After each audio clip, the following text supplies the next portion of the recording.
Welcome back. You're with We Mean Business. The Indian auto sector is screeching to a halt. Auto body SIAM this week said all targets and sales would be missed, including the revised forecast of 0 to 1% growth, which means that car sales would go into the negative territory, possibly for the first time in a decade. Are things going to get worse from here, or can the budget throw up some positive surprises? That's our debate tonight on We Mean Business. On the show, we have Mr. S. Sandilya, the president of SIAM and chairman of Eicher Motors, joining in from New Delhi. Nishant Vass, auto analyst from ICICI Direct, joins us on a link from Mumbai. And in our studios in Mumbai, we'd be also joined in by, with Hormazd Sorabjee, editor of Autocar India, later in the show. But I want to begin this discussion with Mr. Sandilya. Sir, just want to get a sense of what prompted this revision in your estimates. Would you have thought even 3 months ago that things could get so bad? Yeah, and I think with the expectation was during festival season there will be some pickup. And apparently the pickup was there, but not as much. And so January sales is an indication that it has gone down further.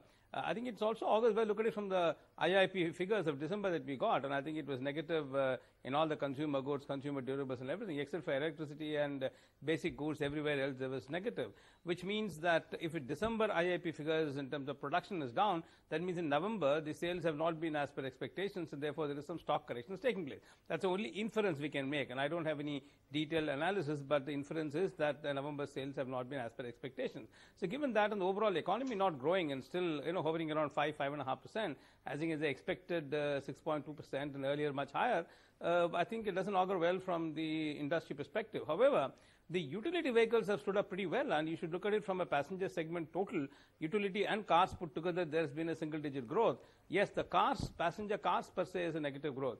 But the more worrying thing is the commercial vehicles. The medium and heavy commercial vehicles having a significant drop in the growth rate is actually negative. It's declining very heavily, and that is fundamentally dependent on the economic growth.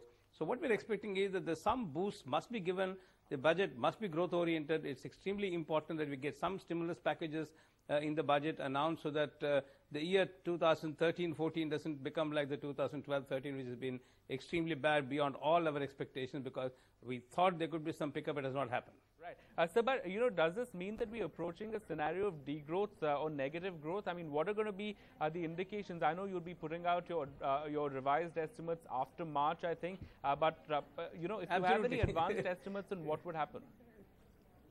Yeah, and actually we do not get into any figures at the moment, but if you look at it from a trend perspective, obviously the Jan, Feb, March, normally the last quarter of the year is always very high.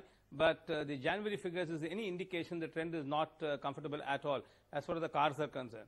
But utility vehicles, I'll keep my fingers crossed, because the growth has been significantly higher than any kind of expectations in the month of June, as well as YTD. If you take up to January, it's been significantly higher. So the overall passenger segment, if you take the utility vehicles and the cars, it will still tantamount to some kind of a single-digit growth, and it should do all right. But the cars per se, yes, it's not okay. But commercial vehicles, there is no hope at all in this current year, because if January is an indication where the freight rates have not gone up, the overall mining sector has not got opened up, the infrastructure spending has not happened of the expectation. So I think with the GDP growth projections going down and down, earlier 5.5, then CSO says it's 5%, though FM keeps saying it may be 5.5. But I think let's forget about 5 and 5.5. It is still, whichever be the figure, it is still lower than expectation. Therefore, commercial vehicles, I think, has taken a real beating, and I think that's not a comfortable scenario at all. I think there I'm sure the government will take some positive steps, because otherwise it's not good at all from the industry point of view. Right.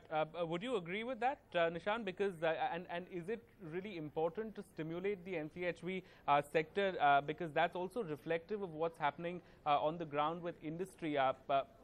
It's clearly going tough for them. Yeah, to a certain extent, I agree to what Mr. Sandilya is saying, that the MHCV segment is like the pure indicator of the economy from the GDP perspective, and IIP is more a reflector for the MHCV segment. So the MHCV segment has collapsed to a very large extent. However, on the car sales front, I would still say that the major dragger of the car sales for this quarter and maybe the last couple of months has been the Tata Motors production numbers. If you take out that, maybe the other car makers have performed maybe not as good, but maybe not as worse. So I think Tata Motors is one of the major draggers in the domestic car business. Also, there is a shift in the passenger vehicle segment. There is a lot of diesel-driven demand. Sorry to interrupt, but are you saying then that there is a case for an upward revision with what SIAM has done with its estimates? That it's probably just just something that's related to one company. No, see, because Tata Motors is a very significant part of the total car space. So obviously, if it's cutting down production by 1/3 on a year-on-year basis, then obviously that is going to impact SIAM's estimates, because SIAM doesn't have estimates for a production number for every car maker. So it is going to end negative. That seems to be the case, but it is more because of a specific car maker getting impacted more severely than maybe others. Maybe that is because of its own consideration, but that is the case. From here, the MHCV segment definitely needs a fillip from the budget. We don't per se expect an excise cut or across the auto space, but it would be a great boost if a specific excise cut could happen, or some kind of booster was given for the MHCV space.